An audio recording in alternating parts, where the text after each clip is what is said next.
క్రీస్తు యేసునందు ప్రియమైన దేవుని వారలారా, మనం ఆలోచిస్తున్న ఒక చారిత్రాత్మక ఘట్టం బైబిల్లో లిఖింపబడిన ఏళ్ల నాటి అపూర్వ ఘట్టం.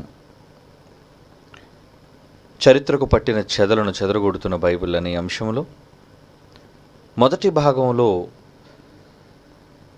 ఈ ప్రపంచం అనుకుంటున్న చరిత్రకారులు ఎలాగూ చరిత్రను దారి మళ్లించారు, జరిగిన వాస్తవాలను ప్రక్కకు నెట్టి కథలను తమ కథనాల ద్వారా వెలుగులోనికి తీసుకుని వచ్చి పవిత్ర గ్రంథమైన బైబిల్ పైన, దాని నాయకుడైన యేసుక్రీస్తు వారి పైన కొన్ని మాయని మచ్చలను వేసినట్లుగా మనం తెలుసుకున్నాం. దీనికి కారణం యేసుక్రీస్తు వారు మొదటి శతాబ్దం తరువాత యావత్తు ప్రపంచాన్ని ప్రభావితం చేయటమే కారణం. అవును, తన మాటల చేత, తన క్రియల చేత కోట్ల మంది హృదయాలను యేసుక్రీస్తు వారు గెలుస్తున్నారు అన్న ఆక్రోషంతో నాడు పేరు గడించిన శాస్త్రవేత్తలు లేదా చరిత్రకారులు వీరందరూ కూడా బైబిలులో రాయబడిన యేసుక్రీస్తును గూర్చి తప్పుడు కథనాలను ప్రజల మధ్యకు తీసుకుని వెళ్ళి అపఖ్యాతి పాలు చేయాలి అని ఎక్కువగా ప్రయత్నాలు చేసినట్లుగా చరిత్రలో మనకి కనబడుతుంది. వారిలో నొతోవిచ్ అనే ఒక రష్యన్ చరిత్రకారుడు, వీడు మూలానికి యూదుడండి. యేసుక్రీస్తు వారు ఇండియాకు వచ్చారు అనే ఒక అబద్ధాన్ని సృష్టించటంలో వీళ్ళందరి హస్తం ఉంది. మొదటి ఎపిసోడ్లో మనం మాట్లాడుకున్నట్లుగా మొదటి భాగంలో యేసుక్రీస్తు వారు ఇండియాకు వచ్చిన దాఖలాలు లేవు, ఆయన తల్లిదండ్రులతో వెళ్ళిన నాట నుండి బాప్తీసం తీసుకోవడానికి యోర్దాను నదికి వచ్చినంత వరకు ఆయన జీవితం అంతా కూడా పాలస్తీనాలోనే గడిచింది అనే సాక్ష్యాధారాలను మనం బైబిల్ నుంచి చూసాం. అయితే దానిని వక్రీకరిస్తూ 12వ ఏట నుంచి 30వ ఏట వరకు బైబిలులో వ్రాయబడిన చరిత్రను వీళ్ళు ఒక తప్పుడు చరిత్రను ఆ దేశానికి సంబంధించిన చరిత్రకారులుగా వీళ్ళు గుర్తింపు పొంది ఒక అబద్ధాన్ని ప్రాపకంలోకి తీసుకొచ్చారు. అందులో ఈ నొతోవిచ్ అన్నోడు ఉన్నాడు. వీడు యూదుడు మూలానికి. యూదులు క్రీస్తుని అంగీకరించారా? 2000 సంవత్సరాల క్రితం పుట్టిన యేసుక్రీస్తు వారిని యూదులు అంగీకరించారా అంటే లేదు. కనుక అంగీకరించని వ్యక్తిని వాళ్ళు ఏ విధంగా ఘనపరచగలరు మీరు చెప్పండి? చరిత్రలో వాళ్ళు ఏ విధంగా గొప్పవాళ్ళు అని వాళ్ళని అంగీకరించగలరు చెప్పండి? కనుక వాళ్ళు తప్పుడు కథనాలను రాయడం ప్రారంభించారు. అందులో 18వ శతాబ్దంలో జన్మించిన, ఇంచుమించు 19వ శతాబ్దం 18వ శతాబ్దం మధ్యలో జన్మించిన ఈ నొతోవిచ్ అన్నవాడు ఎప్పుడో అతనికి ముందు 18 శతాబ్దాల క్రితం జరిగిన క్రీస్తు జననాన్ని గూర్చి, ఆయన చరిత్రను గూర్చి వాడికి ఎలా తెలుస్తుంది చెప్పండి? చెప్పలేడు, తెలీదు. ఆ తర్వాత వచ్చినవాడు మరొకడండి, హాల్గర్ కస్టన్ వాడి పేరు. హాల్గర్ కస్టన్ వాడు 1951లో జన్మించాడు. వీడు కూడా యేసుక్రీస్తు వారిని గురించి తప్పుడు కథనాలు చరిత్రలో రాయడం మొదలుపెట్టాడు. ఆ తరువాత ఫిడా హస్సానియన్ అన్నవాడు కశ్మీర్లో జన్మించిన వాడు. వీడు 1924లో ఈ దేశానికి సంబంధించిన చరిత్రకారుడు. కనుక వీళ్ళందరూ కూడా కలగలిపి యేసుక్రీస్తు వారిని అవహేళన చేయాలి అన్న ఒక దురుద్దేశ ప్రేరితులై యేసుక్రీస్తు వారిని ఇండియాకు తీసుకొని వచ్చిన తప్పుడు కథనాలను చరిత్రలో సృష్టించి వారు చొప్పించినట్లుగా మనకు కనబడుతుంది. కనుక ఇది నేను ఎందుకు చెప్పానంటే, ఉదాహరణగా ఈరోజు చరిత్రకారుల చరిత్రను మనం నమ్మవలసిన అవసరం లేదు. ఎందుకంటే వాళ్ళు ప్రత్యక్షంగా ఉన్నవాళ్ళు కారు. ఇక క్రీస్తు పూర్వం ఉన్నట్టుగా ఆ కాలంలో మనకు తెలిసిన వ్యక్తి హెరోడోటస్ మీకు చెప్పాను. అతను ఎవరో కాదు, మరి యావత్తు ప్రపంచ చరిత్రకే పితామహుడు, ఫాదర్ ఆఫ్ హిస్టరీ అంటారు హెరోడోటస్ అన్న వ్యక్తి. అలాంటి హెరోడోటస్ అన్న వ్యక్తి కానీ, తర్వాత టాసిటస్ అనే వ్యక్తి కానీ, వీళ్ళందరూ కూడా క్రీస్తు పూర్వం, క్రీస్తు శకాలలో ప్రారంభంలో ఉన్నవాళ్ళు. కనుక వీళ్ళందరూ కూడా వాళ్ళ మీద కూడా ఎన్నో అభియోగాలు, వాళ్ళ మీద కూడా ఎన్నో తప్పుడు కథనాలు ఉండటం వలన ఆ రోజు వాళ్ళు రచించిన పుస్తకాలను కూడా ఆ రోజు సమకాలీన సమాజంలో ఉన్న మిగిలిన చరిత్రకారులు వాళ్ళని దుయ్యబట్టారు కూడా, వాళ్ళని తప్పుపట్టారు కూడా. అంటే కేవలం వాళ్ళు తెలుసుకున్నవి కొన్ని, వాళ్ళు ఊహించినవి మరికొన్ని, ఇలా వాళ్ళు కల్పించి వ్రాసిన పుస్తకాలు చరిత్రలుగా ఈరోజు ఇన్ని వేల సంవత్సరాలుగా పుస్తకాలుగా లిఖింపబడి మన దగ్గరకు వచ్చేసాయి. మరి వాళ్ళందరినీ ఎలా మనం అంగీకరించగలం? వాళ్ళందరిలో మరి నిజంగా చరిత్ర యొక్క పుటల యొక్క మూలాలు ఉన్నాయా అంటే సందేహించక తప్పదు. కనుక ఒక విధంగా చెప్పాలి అంటే జరిగిన వాస్తవాన్ని వక్రీకరించి చరిత్రను భ్రష్టు పట్టించిన వారిలో వీళ్ళందరూ ఉన్నట్టుగా మనకు కనబడుతుంది. కనుక వీళ్ళు చెప్పినవన్నీ ఖచ్చితంగా నిజాలుగా మనం పరిగణలోనికి తీసుకొనలేము. ఉదాహరణకు మీకు మన జాతిపిత మహాత్మా గాంధీ కోసం మీకు తెలుసు. ఈ దేశ స్వాతంత్ర్యం కోసం మరి ఇంగ్లాండ్ దేశం నుంచి ఆయన ఇక్కడికి వచ్చిన తర్వాత, చదువుకున్న తరువాత ఆయన చేసిన మరి సత్యాగ్రహం కానివ్వండి, స్వతంత్ర పోరాటం కానివ్వండి, మొత్తానికి స్వతంత్రాన్ని తీసుకొని రావటంలో ఆయన వహించిన పాత్ర కానివ్వండి, ఈ దేశంలో మనకు తెలుసు, మనం చదువుకున్నాం. అయితే గాంధీ మహాత్ముని యొక్క పరిస్థితులను కూడా శంకించే విధంగా ఈరోజు మన ముందున్న సోషల్ మీడియాలో మహాత్ముని గూర్చి అనుకూలంగా మాట్లాడిన వాళ్ళ సంఖ్య ఎంత ఉందో, మహాత్ముని గూర్చి మరి తప్పుడుగా మాట్లాడిన వారి సంఖ్య కూడా లేకపోలేదు. ఆయన వ్యతిరేకించిన వాళ్ళు లేకపోలేదు. కొందరేమో ఆయన మంచివాడుగా చెబుతుంటే, కొందరేమో ఆయన చాలా చెడ్డవాడుగా, ఒక రాజకీయవేత్తగా, ఒక పక్షపాత ధోరణితో ప్రవర్తించాడు అన్నట్టు కథనాలు ఈరోజు సోషల్ మీడియాలో చాలామంది తమ నోటికి వచ్చినది వాళ్ళు చెప్పడం ప్రారంభించారు. అంటే దీనిలో మనం గ్రహించవలసింది ఏంటో తెలుసా? మనకి కేవలం ఒక 70 సంవత్సరాల క్రితం అండి, ఓన్లీ 70 years బ్యాక్, 70 సంవత్సరాల ముందటి కాలంలోనే ఉన్న ఒక వ్యక్తిని గురించి భిన్న కథనాలు వినిపిస్తున్న ఈ తరుణంలో అప్పటికి న్యూస్ పేపర్స్ ఉన్నాయి ఏమండి, అప్పటికి మనిషి కొంచెం ఆధునికంగా డెవలప్ అయ్యాడు, టెక్నాలజీ అనేది మనిషి సాధించగలిగాడు.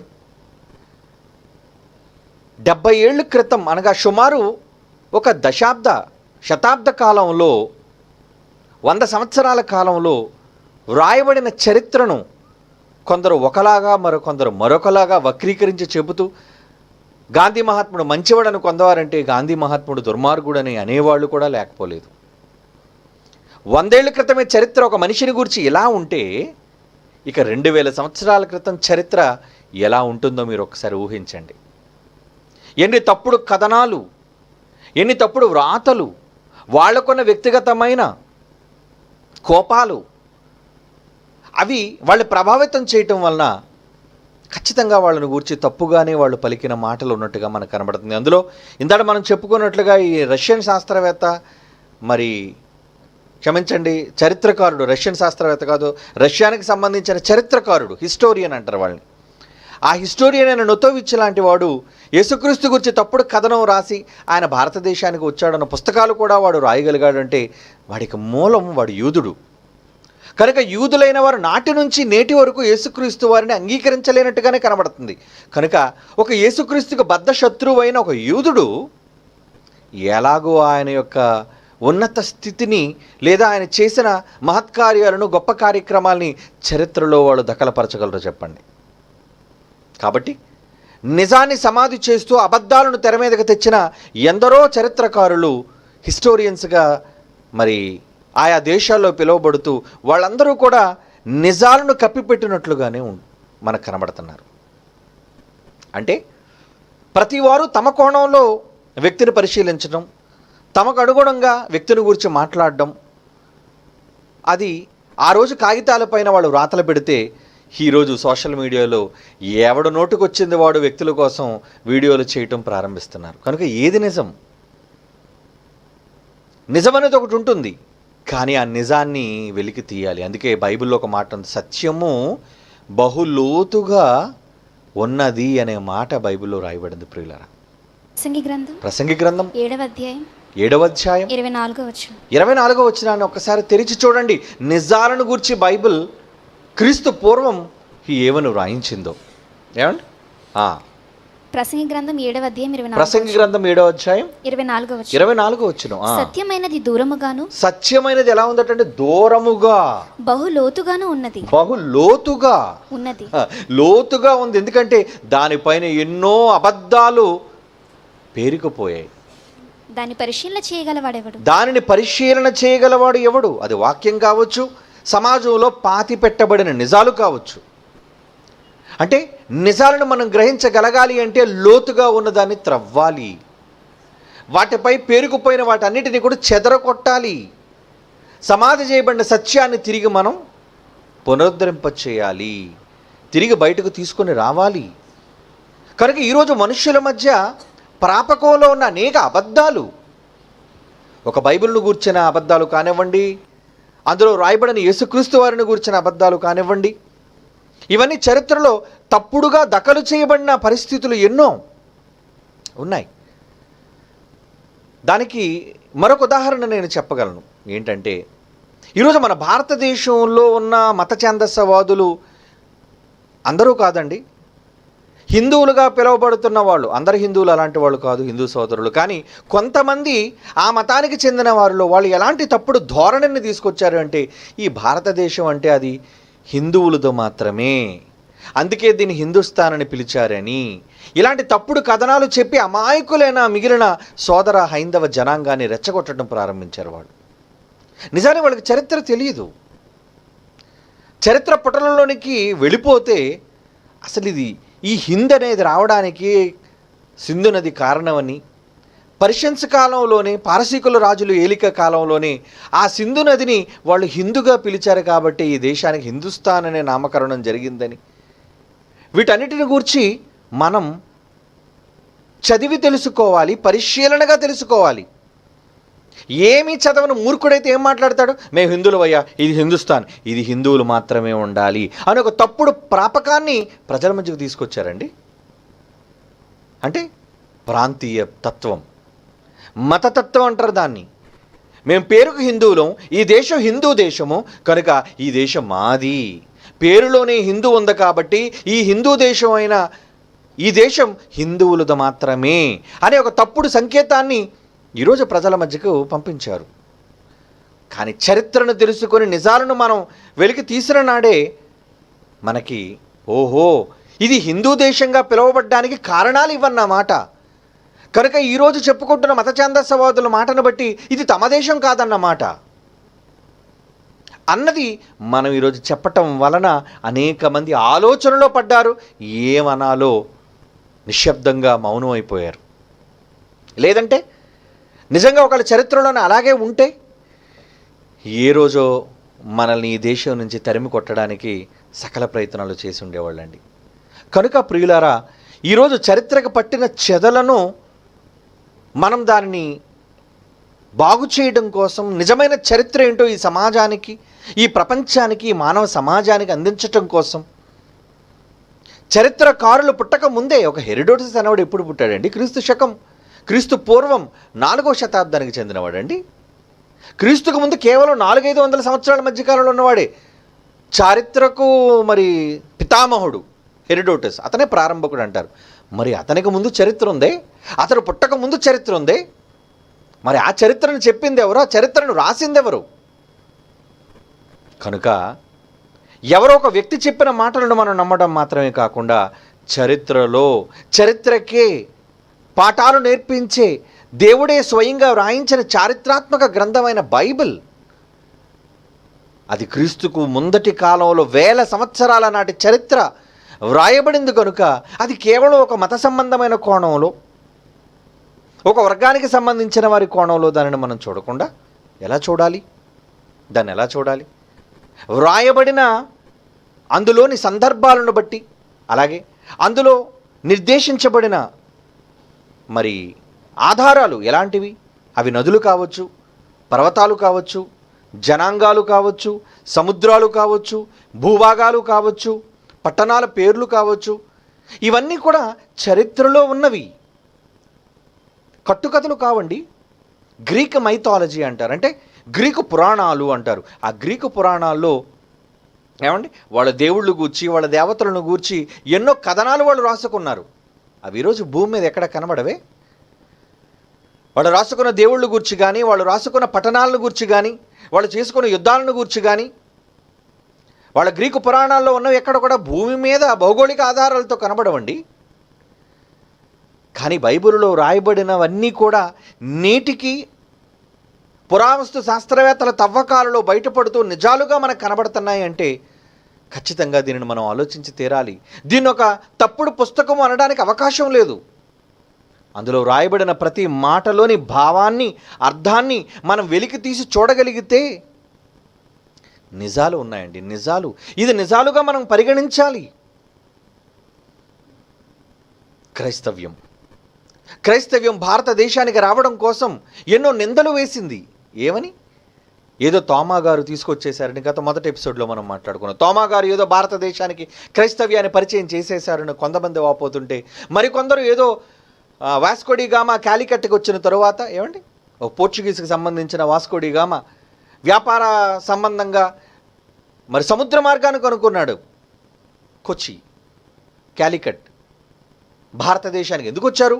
వాళ్ళు వ్యాపార సంబంధిత ఆలోచనలతో వాళ్ళు వచ్చారు. ఇక్కడ మసాలాలు దొరుకుతున్నాయనే ఉద్దేశంతో, స్పైసెస్. అయితే వాళ్ళు రావడానికి సముద్ర మార్గాన్ని కనుగొన్నారు. వాళ్ళు వచ్చింది ఎప్పుడు? 14-15 శతాబ్దాల మధ్యకాలంలో అండి. వాళ్ళు వచ్చిన తర్వాత బ్రిటిష్ వాళ్ళు వచ్చారు, ఈస్ట్ ఇండియా కంపెనీ. ఆ తర్వాత వాళ్ళు ఏదో క్రైస్తవ్యాన్ని దేశంలో రుద్దేశారు, పరిచయం చేసేశారు అనే మత ఛాందస్యవాదుల మరి ఆరోపణలు, అవి కూడా ఎంతవరకు నిజాలు? ఇది చరిత్ర ప్రకారంగా మనం చూడాలి. ఏదో బ్రిటిష్ వాళ్ళ వల్ల క్రైస్తవ్యం భారతదేశం వచ్చేసిందనో, లేదా తోమా వారి వలన వచ్చేసిందో అని మనం అనుకుంటే, మన దేశం గుర్తించిన ఒక వ్యక్తి మరి జవహర్లాల్ నెహ్రూ గారు మరి ఆయన చెరసాలలో ఉన్నప్పుడు తన కూతురును ఉద్దేశించి చాలా ఉత్తరాలు తన కుమార్తెను ఆదరించడానికి రాశాడండి. అందులో ఎన్నో ఉపదేశాలు తన కుమార్తెకు చేశాడండి ఆయన, జవహర్లాల్ నెహ్రూ గారు శ్రీమతి ఇందిరాగాంధీకి. ఆయన ఉత్తరాలు ఇప్పటికీ కూడా చరిత్రలో భద్రపరచబడ్డాయి. మరి ఆయన ఏమని రాశారు? క్రైస్తవ్యాన్ని గూర్చి కొన్ని మాటలు ఆయన రాశారు. ఆయన వ్రాసిన మాటల్లో కూడా ఎంతవరకు నిజాలు, వాస్తవాలు ఉన్నాయనేది ఒకసారి మనం చూద్దాం. ఆయన ఒక ఉత్తరం రాశారండి తన కుమార్తెను ఉద్దేశించి. ఒకసారి ఆ ఉత్తరాన్ని చూద్దామండి. Letter of Nehru. ఆయన ఏమని రాస్తున్నారో, అది ఏ కాలానికి చెందిందో, అది ఏ సంవత్సరానికి చెందిందో ఒక్కసారి మనం బైబిల్లో వెళ్ళే ముందు, బైబిల్లోని ఆధారాలు మనం పరిశీలించే ముందు మనం చూద్దాం. ఏమండి? ఓకే, ఏప్రిల్ 12, 1932 అండి నెహ్రూ గారు తన కుమార్తెకు రాస్తున్న ఉత్తరం. ఆయన బైబిల్ గురించి మాట్లాడుతున్నారు. ఏమండి? నేను చదువుతున్నాను, చూడండి. నేను చదువుతున్నాను. I propose to do so. The story of Christ or Jesus as his name is given in the New Testament of Bible. అది కనబడుతుంది కదా మీకు? And you know something about it. In these accounts given in the gospel, little is said about his youth. He was born at Nazareth. He preached in Galilee. అంటే యేసుక్రీస్తు వారు నజరేతులో పుట్టారని, ఆయన గలిలీలో బోధించాడని. And he came to Jerusalem when he was over 30. 30 ఏళ్ళు పైబడిన తర్వాత ఆయన వచ్చారు అని. Soon after he was tried and sentenced by the Roman governor Pontius Pilate. It was not clear. ఎంత చక్కగా నడుచండి. It was not clear. ఒక మన భారతదేశానికి ప్రప్రథమ ప్రధాని అండి. He is the first Indian Prime Minister. స్వతంత్రం వచ్చిన తరువాత ఆయన మొదటి ప్రధానమంత్రిగా ఆయన ఉన్నాడండి. ప్రధానమంత్రిగా మొదటి ప్రధానమంత్రిగా. మరి ఆ ప్రధానమంత్రి గారు ఏం రాస్తున్నారు? ఏం రాస్తున్నారు? అదే అండి ఇప్పుడు నేను చదువుతున్నాను. హీ వాజ్ బార్న్, ఆయన పుట్టుకను గురించి రాస్తూ, soon after he was tried and sentence by the Roman governor. It is not clear what Jesus did or where he went before he started his preaching. ఆయన ఏమన్నాడు? అది ఖచ్చితమైన ఆధారం లేదు. అప్పటికే దుర్మార్గులైన వాళ్ళు ఎవరు? నొటోవిచ్ లాంటి వాళ్ళు, ఏమండి, అలాగే హోల్గర్ కర్స్టన్ అన్నవాళ్ళు, ఫిడా హస్సానియన్ లాంటి వీళ్ళు చరిత్రకారులు సుమా, హిస్టారియన్స్ అంటారు వాళ్ళని. వీళ్ళు ఇండియాకు వచ్చేసినట్లుగా, ఆయన ఇక్కడ యోగ విద్యలు అభ్యసించినట్లుగా, ఏమండి, ఇక్కడ జ్ఞానాన్ని నేర్చుకున్నట్లుగా, ఇక్కడ ఉపదేశాన్ని పొందినట్లుగా, ఇక్కడి నుంచి 30వ ఏట ఆయన యెరూషలేముకు వెళ్ళినట్లుగా వాళ్ళు కథనాలు ఆల్రెడీ సృష్టించేశారండి. కానీ ఇక్కడ ఏమంటున్నాడు చూడండి, ఆయనైతే ఏమంటున్నాడు చూడండి, all over central Asia it is not clear అనే పదం కనబడుతుంది చూడండి. It is not clear what Jesus did or where he went before he started his preaching. యేసుక్రీస్తు వారు 30వ ఏట తన సేవను ఆరంభించేటప్పటికీ ఆయన ఎక్కడున్నాడో, ఎక్కడికి వెళ్ళాడో అనే దానిపైన ఖచ్చితమైన వివరణ లేదు. ఇట్ వాజ్ నాట్ క్లియర్ అంటున్నాడు చూడండి. అని all over central Asia it is clear that Jesus ఏమండి, it is not clear what Jesus did or where he went before he started his preaching all over central Asia, in Kashmir and Ladakh and Tibet and even far the north. there is still a strong belief that Jesus or ఏమండి ఈసా travelled about their. అంటే అప్పటికే ఈ నమ్మకాలు, some people believe that he visited India. ఆయన ఉత్తరాలు అన్నారు, కొంతమంది నమ్మకాలు ఏముందంటే ఇండియా వచ్చేసాడు ఆయనని. But it is not clear, అంటే ఇందులో ఖచ్చితమైన ఆధారాలు మనకు లేవు.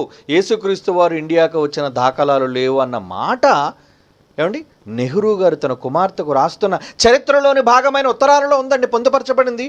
డేట్ ఏప్రిల్ 12 సంవత్సరం 1932 మాట్లాడాడండి ఆయన తన కుమార్తెకు, చెబుతున్నాడండి, నేర్పిస్తున్నాడండి తన కుమార్తెకు ఇందిరాకి.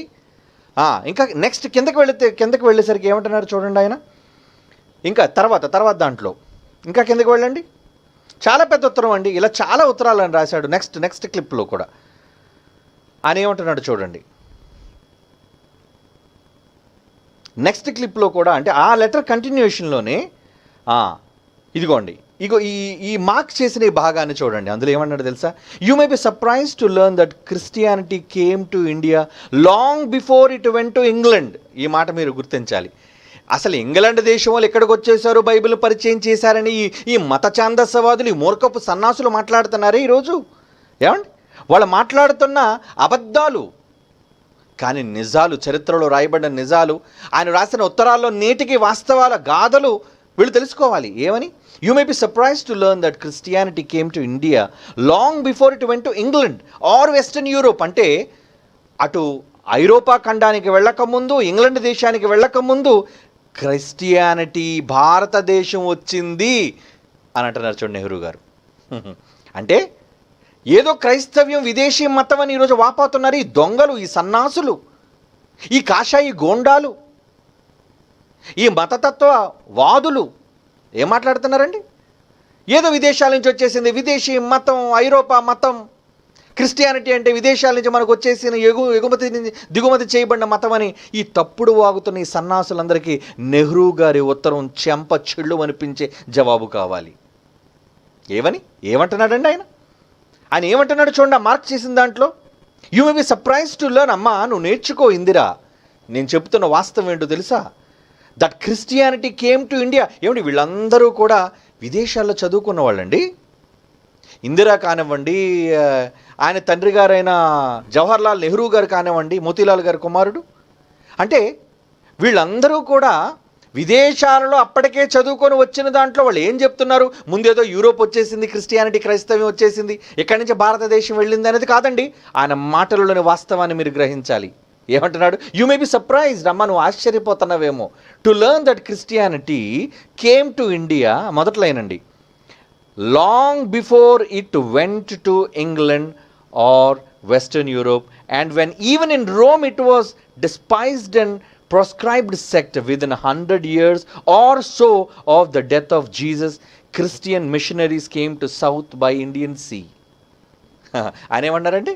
అంటే ఆయన మాటలలో అటు క్రైస్తవ్యం మొదటి 100 సంవత్సరాలలోనే భారతదేశం వచ్చేసింది. మొదటి 100 సంవత్సరాల్లోనే, క్రీస్తు మొదటి 100 సంవత్సరాలలోనే, అంటే మొదటి 100 ఇయర్స్, ఫస్ట్ సెంచరీలోనే క్రైస్తవ్యం అనేది భారతదేశంలోనికి ప్రవేశించిందనే నిజాన్ని చెబుతున్నారు. చూడండి ఆయన. ఎప్పుడు వచ్చింది క్రైస్తవ్యం? ఎప్పుడు వచ్చేసిందండి? బ్రిటిష్ వాళ్ళు తీసుకొచ్చేసాడా? అన్ని మత ప్రచారం చేసేసారా వీళ్ళు? ఏదో బైబిల్ ముద్రించేశారండి. ఏమండి, బైబిల్ ముద్రించబడింది ఎప్పుడండి? క్రైస్తవ్యం ప్రవేశించింది ఎప్పుడు చెప్పండి? జాన్ గ్యూటెన్బర్గ్ ఎప్పుడు వాడండి? క్రీస్తు ఇండియాకి మరి ఆయన వాక్యం వచ్చిందని చెప్పి ఈ మాట ఎప్పటిదండి? ఆలోచించండి. అంటే మొదటి 100 సంవత్సరాలలోనే క్రైస్తవ్యం భారతదేశం వచ్చిందన్న వాస్తవాన్ని నెహ్రూ గారు చెప్పారు. కానీ నెహ్రూ గారు చెప్పింది కూడా కొంతవరకే నిజమండి. ఏంటంటే నెహ్రూ గారు చెప్పిన చరిత్రలోనే ఆయన రాసిన మాట ఎక్కడో పెద్ద పెద్ద ఆక్స్ఫర్డ్ లాంటి యూనివర్సిటీల్లో చదువుకున్న వ్యక్తులు వాళ్ళు నేర్చుకున్నది ఇదేనా? వాళ్ళకి తెలియనిది బైబిల్లో ఉందండి.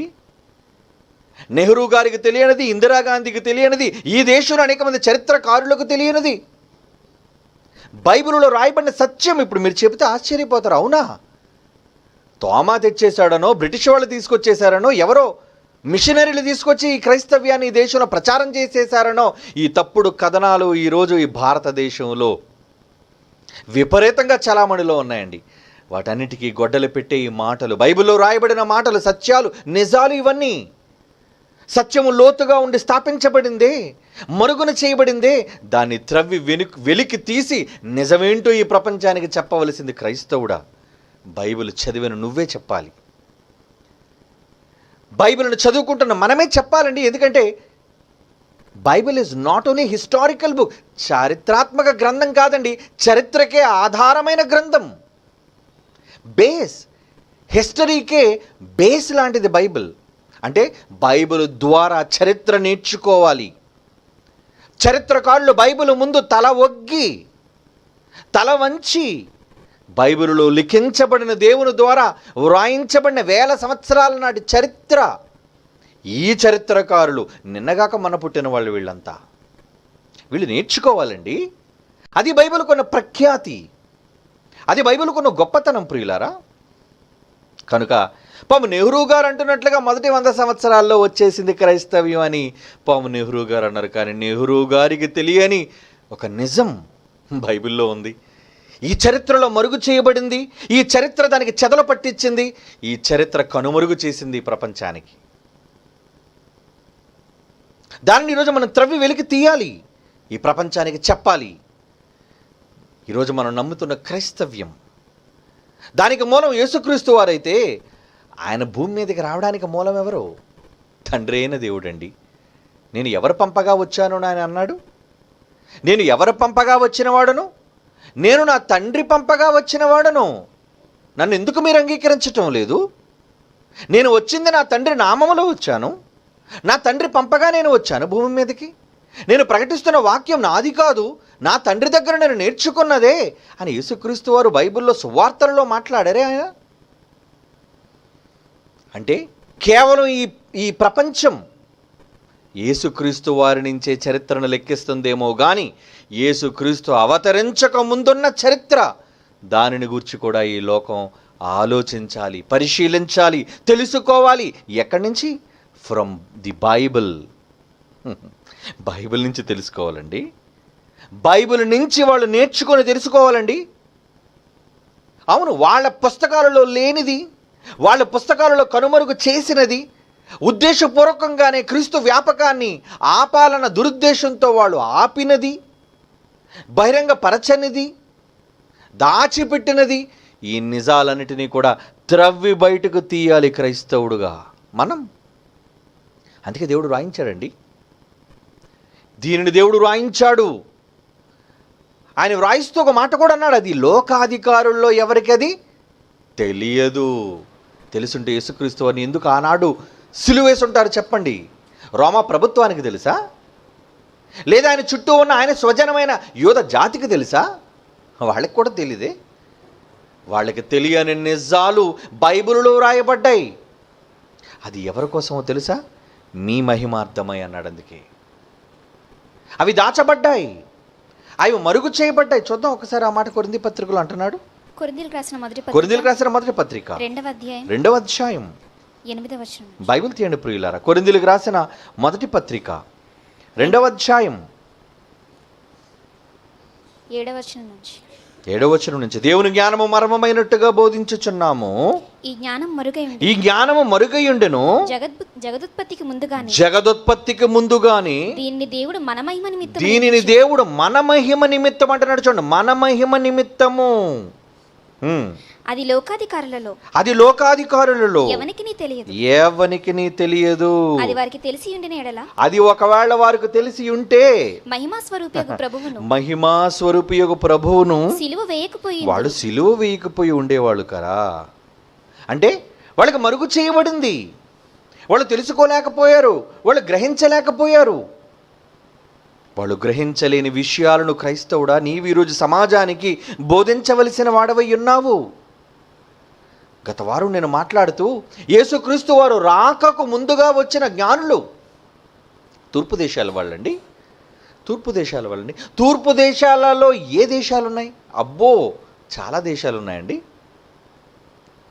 తూర్పు దేశాల్లో ఒక Saudi Arabia, Iran, Iraq, China, Russia, India, ఏమండి, ఇవన్నీ కూడా అతిపెద్ద భూభాగాలుగా మనకు కనబడుతున్నాయి. అంటే ఆసియా ఖండంలోని ఉన్న దేశాలవన్నీ ఆసియా ఖండంలో చరిత్రలు లిఖించబడిన దేశాలుగా గుర్తించబడ్డాయి. అవన్నీ చూడండి, కావలిస్తే మీరు ప్రపంచ పటాన్ని చూడండి, వరల్డ్ మ్యాప్. అందులో మీరు ఒకవేళ ఆసియా ఖండం వైపు తొంగి చూస్తే ఆసియా ఖండంలో మీకు కనబడే దేశాలు అవన్నీ తూర్పు దేశాలు. మరి తూర్పు దేశాల్లో ఉన్న వాళ్ళు యేసుప్రభు ఇంకా రాలేదు, వీళ్ళు అనుకుంటున్నాడు క్రైస్తవ్యం ప్రారంభించబడలేదు. అప్పుడు క్రైస్తవ్యం అన్న పదానికి అర్థం లేదండి. No Christianity. యేసు వెళ్ళిన తర్వాత కదండి క్రిస్టియానిటీ వచ్చిందంటున్నారు. యేసు వెళ్ళిన తర్వాత కదండి క్రైస్తవ్యం వ్యాపించింది అంటున్నారు. మరి ఏ వ్యాప్తి లేనప్పుడు తూర్పు దేశాల్లో ఉన్న వాళ్ళు యూదులు కారు. ఎందుకంటే యూదులు ఎక్కడున్నారు? పాలస్తీనాలో ఉన్నారండి యూదులు. మరి తూర్పు దేశాల్లో ఉన్న వాళ్ళు వెతుక్కుంటూ ఎందుకు వచ్చారు? ఒకళ్ళు నిజంగా వాళ్ళు యూదులైతే వాళ్ళు యూదులని దేవుడు బైబిల్లో వ్రాయించి ఉండేవాడు. యూదులైన జ్ఞానులు అని ఖచ్చితంగా దేవుడు వ్రాయించి ఉండేవాడు. జ్ఞానులు అన్నాడంతే. అంటే ఒక మహాసామ్రాజ్యాన్ని విస్తరింపచేయడానికి వచ్చిన యేసుక్రీస్తు వారిని గూర్చిన ముందుగా సమాచారం తూర్పు దేశాల్లో ఆల్రెడీ ఉంది. అది రెఫరెన్స్లో గత మొదటి ఎపిసోడ్లో మనం చూసుకున్నాం. నిర్గమకాండంలో రాయబడిన మాటలు కానివ్వండి, ప్రవక్తల గ్రంథాల్లో రాయబడిన మాటలు కానివ్వండి, ఇవన్నీ వాళ్ళకెలా తెలిసాయి? యాకోబులో నక్షత్రం ఉదయిస్తుందని వాళ్ళకెలా తెలుసు? ఇది ఆయన నక్షత్రం అని ఎలా తెలుసు? అది యూదుల రాజుగా యెరూషలేములోనే పుడతాడనే సంగతి వాళ్ళకెలా తెలుసండి? అప్పటికి క్రైస్తవ్యం ఏంటండి? పాపం నెహ్రూ గారు అనుకున్నారు క్రీస్తు వచ్చిన తరువాత 100 సంవత్సరాల్లో క్రైస్తవ్యం లేదా క్రీస్తును గుర్చిన సమాచారం భారతదేశానికి వచ్చిందని పాపం ఆయన ఉత్తరంలో రాశాడు. కొంతవరకు రైట్ అది, ఏమండి, కొంతవరకు రైటు. కానీ ఇంకా పూర్తిగా తెలియాలి. జవహర్లాల్ నెహ్రూ గారికి తెలియనిది, జవహర్లాల్ నెహ్రూ గారు చదువుకున్న ఆక్స్ఫర్డ్ యూనివర్సిటీ చరిత్రలో లేనిది బైబిల్లో రాయబడిన చరిత్ర అండి. అంటే మొత్తానికి యేసుక్రీస్తు వారిని వెతుక్కుంటూ వచ్చారు అంటే క్రీస్తును గూర్చిన సమాచారం తూర్పు దేశాలలో క్రీస్తుకు ముందుగానే వెళ్ళిపోయింది, అక్కడ నమోదు చేయబడింది. ఇది మీరు గమనించాలి. ఇది క్లూ. ఇదే మనం గుర్తించే ఒక సందేశం. ఏంటి ఆ సందేశం? యేసుక్రీస్తు వారు పుట్టినప్పటికే వచ్చేసారు వాళ్ళు వెతుక్కుంటూ. ఎలా? ప్రయాణం చేసండి. ఈరోజు ఉన్న ఫ్లైట్స్ ఉన్నాయా? ఏమండి, ఒక ఇంటర్నేషనల్ మీరు ఫ్లైట్ ఎక్కాలన్నా ఒక ఖండం నుంచి మరొక ఖండానికి ఎగరడానికి ఇంచుమించు 12 గంటల పైన 18, 24 గంటలు కూడా పట్టిన దాఖలాలు ఉన్నాయండి. అంటే ఒక ఇంటర్నేషనల్ ఫ్లైట్ మీరు ఎక్కితే 20 గంటల పైన మీరు ప్రయాణం చేయాలి, 20 hours గాలిలో. మరి అటువంటి సాధనాలు ఏవి లేనప్పుడు వాళ్ళు కేవలం భూమార్గము గుండా వాళ్ళు నడుచుకొని ప్రయాణం చేసి ఎంత దూరం వాళ్ళు ప్రయాణం చేసి ఉండాలి? ఒకళ్ళు రష్యా నుంచి అయితే, ఒకళ్ళు భారతదేశం నుంచి అయితే, ఒకళ్ళు చైనా దేశం నుంచి అయితే, ఒకళ్ళు ఇరాన్ నుంచి అయితే, ఇరాక్ నుంచి అయితే, ఆఫ్ఘనిస్తాన్ నుంచి అయితే, పాకిస్తాన్ నుంచి అయితే ఎంత దూరం ప్రయాణం చేయాలండి భూభాగం పైన? మొత్తానికి వాళ్ళు ప్రయాణం సాగించారు. యేసుక్రీస్తునే ఒక చరిత్ర పురుషుడు పుట్టబోతున్నాడనే విషయాన్ని వాళ్ళు ముందుగా ఆయన గురించిన సమాచారం వాళ్ళకు తెలుసు గనుకనే వాళ్ళు వచ్చారు. తెలియకుండా వాళ్ళు ఎలా వస్తారండి? తెలుసు గనుకనే యూదుల రాజుగా పుట్టినవాడు ఎక్కడున్నాడని అడుగుతున్నారు. ఆయన నక్షత్రాన్ని గురించిన వివరాలు వాళ్ళు చెబుతున్నారు. అంటే ముందుగా యేసుక్రీస్తు వారిని గూర్చిన సమాచారం యేసు పుట్టక ముందే తూర్పు దేశాలకు వ్యాపించిందన్న విషయాన్ని ఎక్కడ మీరు నోట్ చేయాలి? ఈ చరిత్రకారులు నోట్ చేయాలి. అవును, అది బైబిల్ చెప్పిందండి. బైబిల్ చెప్తుంది. నిజమా? యేసుక్రీస్తుని వారిని గూర్చిన లేదంటే బైబిల్ను గూర్చిన సందేశాలు ముందుగా వెళ్ళిపోయా? యేసు వారు ప్రకటించింది, ఆయన పుట్టిన తరువాత ఆయన ప్రకటించడం ఆరంభించినది నువ్వు క్రైస్తవ్యం అనుకుంటున్నావు. కానీ ఆయనను భూమి మీదకి పంపిన తండ్రి అయిన దేవుడు సంకల్పంలో భాగమే యేసుక్రీస్తు వారు భూమి మీదకి రావటం అండి. యేసుక్రీస్తు వారి రాక దేనిని బట్టి జరిగింది? ఈ దేవుడు ముందుగా సంకల్పించాడు ఈయన రావాలి అని. అది ప్రవక్తల నోట పలికించాడు అని చూడ లోకరాసిన సువార్త చివరి అధ్యాయం 44 వచనం చూడండి.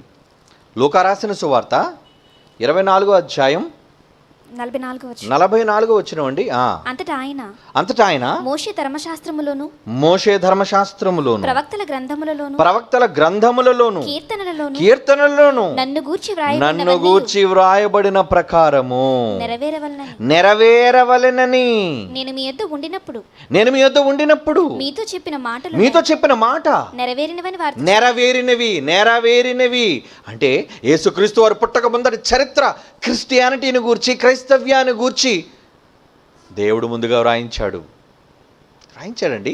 ఎవరు అంటున్నాడు? మోషే ధర్మశాస్త్రములోను ప్రవక్తల గ్రంథములలోను అంటున్నాడు. చూడండి, మోషే ధర్మశాస్త్రములోను ప్రవక్తల గ్రంథాల్లోనూ ఉన్నాయా? లేకుండా మోషే గారి పేరెత్తారు కదా, ఒకసారి మోషే గారి దగ్గరికి వెళ్దాం. అంటే చరిత్ర వెతుకుతున్నాం మనం. హెబ్రీయులకు రాసిన పత్రికలో చిన్నప్పుడు మనం బంగారు వాక్యంగా నేర్చుకున్న ఈ మాటను ఒకసారి చూద్దాం. హెబ్రీయులకు రాసిన పత్రిక 11వ అధ్యాయం 24-26 వచనాలు చూడండి ప్రియులారా. హెబ్రీయులకు రాసిన పత్రిక 11వ అధ్యాయం 24-26. మోషే పెద్దవాడైనప్పుడు విశ్వాసం నోట ఐగుప్తు ధనము కంటే, అక్కడ ఏం రాయబడిందండి? క్రీస్తు విషయమైన నింద. ఆయన భరించిన నిందలు క్రీస్తు కొరక. క్రీస్తు విషయమైన నింద గొప్ప భాగ్యమని ఎంచుకొని, అంటే క్రీస్తును గూర్చి, క్రైస్తవ్యాన్ని గూర్చి, క్రీస్తు స్థాపించబోయే సామ్రాజ్యం గురించి ఎవరికి తెలుసు? మోషే గారికి తెలుసు. మోషే ఎప్పటివాడు? క్రీస్తు పూర్వం 1400 సంవత్సరాలండి. అవునా? మోషే క్రీస్తుకు ముందు 1400 ఇయర్స్. క్రీస్తు పుట్టక ముందు 1400 సంవత్సరాల కాలంలో ఉన్న వ్యక్తి. యేసుక్రీస్తు వారిని గూర్చి ఆయన అనుభవించే నింద అంటున్నాడు చూడండి. క్రీస్తు విషయమైన నింద గొప్ప భాగ్యమని ఎంచుకొని. తెలుసా యేసుక్రీస్తు వారి పుట్టుక గూర్చి ఆయనకు తెలుసా? తెలుసో లేదో ఒక్కసారి మనం అపోస్తుల కార్యాలు వెళ్ళి చూద్దామండి. ఆయనకు తెలుసో లేదో అనేది అపోస్తుల కార్యాల్లో రాయబడిన మాట ఒక్కసారి చూద్దామండి. ఏమంటున్నాడు చూడండి. అపోస్తుల కార్యములు 3వ అధ్యాయం 22వ వచనం. అపోస్తుల కార్యాలు 3వ అధ్యాయం 22వ వచనం. మోషే ఇట్లా నేను ప్రభువైన దేవుడు నా వంటి ఒక ప్రవక్తను మీ సహోదరుల్లో నుంచి మీ కొరకు పుట్టించును.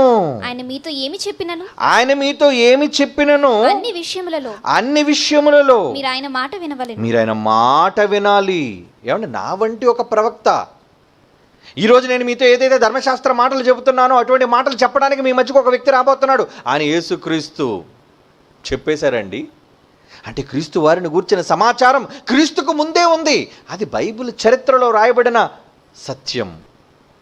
అంటే క్రీస్తును గూర్చిన నిజాలు భారతదేశానికి వీళ్ళు అనుకుంటున్నట్టుగా క్రీస్తు తర్వాత, క్రీస్తు శకంలో వచ్చినవి కాదు, క్రీస్తు పూర్వం వచ్చినవి. ఎలా వచ్చాయి? దేనిని బట్టి వచ్చాయి? వాస్కోడిగామా బట్టి వచ్చాయా? బ్రిటిష్ వారి ఈస్ట్ ఇండియా కంపెనీ బట్టి వచ్చాయా? లేదంటే వీళ్ళు అనుకుంటే ఒక తప్పుడు అబద్ధం సెయింట్ థామస్ వలన వచ్చాయా? కావు. లేదా పాపం జవహర్లాల్ నెహ్రూ గారు రాసినట్లుగా మొదటి 100 సంవత్సరాలు క్రైస్తవ్యం వచ్చేసిందా? కాదండి. క్రీస్తును గూర్చిన సమాచారం, క్రీస్తును పంపిన దేవుని గూర్చిన సమాచారం క్రీస్తుకు ముందటి కాలంలోనే భారతదేశానికి వచ్చిందన్న విషయం ఈ చరిత్రకారులు తెలుసుకోవాలి. ముఖ్యంగా ఈ దేశంలోని మత ఛాందసవాదులు గుర్తించాలి. ఎలా అంటారా? ఇప్పుడు చెప్తున్నాను చూడండి. క్రీస్తుకు ముందు ఆయన పుట్టింది రోమా ప్రభుత్వ కాలంలో, ఆ సామ్రాజ్యం ఏలుతున్న కాలంలో. దానికి ముందటి సామ్రాజ్యం గ్రీకు సామ్రాజ్యం మీకు తెలుసు. దానికి ముందు ప్రపంచాన్ని ఏకఛత్రాధిపత్యంగా పరిపాలించిన వాళ్ళలో మాదీయులు, పారసీకులు ఉన్నారనే సంగతి కూడా మనకు తెలుసు. ఏమండి?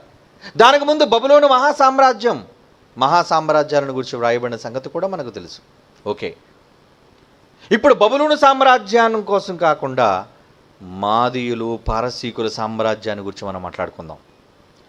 అంటే పారసీకులు ఏలుతున్న సామ్రాజ్య కాలంలో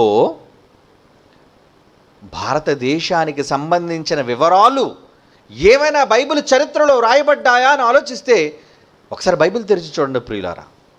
ఎస్తేరు గ్రంథం మొదటి అధ్యాయం మొదటి వచనం. ఎస్తేరు గ్రంథం మొదటి అధ్యాయం మొదటి వచనం. అహష్వేరోషు దినములలో జరిగిన చర్యల వివరము. హిందూ దేశం అన్నది చూడబాం. ఈ హిందూ దేశం ఒకటి అంత హిందువులది అంటున్నారు ఈ అమాయకులు, సన్నాసులు. సింధ్ అది. ఎందుకంటే పర్షియన్స్ అండి వీళ్ళు. ఎవరు అహష్వేరోషు ఎవరు అనుకున్నారు? హీజ్ అ పర్షియన్ కింగ్, పారసీక దేశపు రాజు. ఈ పారసీకులు పరిపాలిస్తున్నప్పుడు ఏమండి, ఈ పారసీకుల రాజైన అహష్వేరోషు ఏమని మాట్లాడుతున్నారు? ఆ రోజు మన భారతదేశానికి సస్యశ్యామలంగా ప్రవహించిన నదులలో సింధు నది ఒకటైతే ఆ సింధును వాళ్ళు పర్షియా భాషలో హింద్ అని పిలిచారు కనుకనే అది హిందూ దేశంగా పిలువబడింది. అంటే మాదీయ పారసీకులు ఈ దేశాన్ని, ప్రపంచాన్ని పరిపాలిస్తున్న కాలంలో ఏముందని బైబిల్ చెబుతుంది చూడండి. అహష్వేరోషు దినములలో జరిగిన చర్యల వివరము. హిందూ దేశము మొదలుకొని కూషు దేశం, అంటే ఈ రోజున ఆఫ్రికా, మధ్యధరా సముద్రానికి కిందనున్న అదే ఆఫ్రికా ఖండంలోని ఇథియోపియా. ఏమండి, కూషు దేశం అన్నారు దానిని. హిందూ దేశం మొదలుకొని కూషు దేశం వరకు 127 సంస్థానములకు అహష్వేరోషు ఏలెను అంటున్నాడు చూడండి. అహష్వేరోషు పరిపాలించాడు, ఏలిక. అంటే ఆ రోజు అహష్వేరోషు పరిపాలించిన కాలానికే హిందూ దేశం అంటే ఈరోజు నువ్వనుకుంటున్న భారతదేశం, అందులో సామంతరాజులుగా ఉన్నారు, కప్పం కట్టేవాళ్ళుగా ఉన్నారు. కారణం జయించారండి. జయించారా? అహష్వేరోషు తండ్రి ఏమంటే చరిత్రలో రాయబడిన ఆధారాన్ని మీకు ఇప్పుడు చూపిస్తున్నాను. ఎందుకంటే బైబిల్లో రాయబడింది ఎక్కడైనా మీరు హిందూ దేశం బైబిల్లో రాసేసుకున్నారు, కానీ చరిత్రలో ఎక్కడైనా ఈ పర్షియన్స్ అన్నవాళ్ళు భారతదేశాన్ని స్వతంత్రించుకున్నట్లుగా కానీ, దాన్ని ఆక్యుపై చేసినట్లుగా కానీ, దాన్ని ఏలినట్లుగా కానీ దాఖలాలు ఉన్నాయని ప్రశ్నించవచ్చు.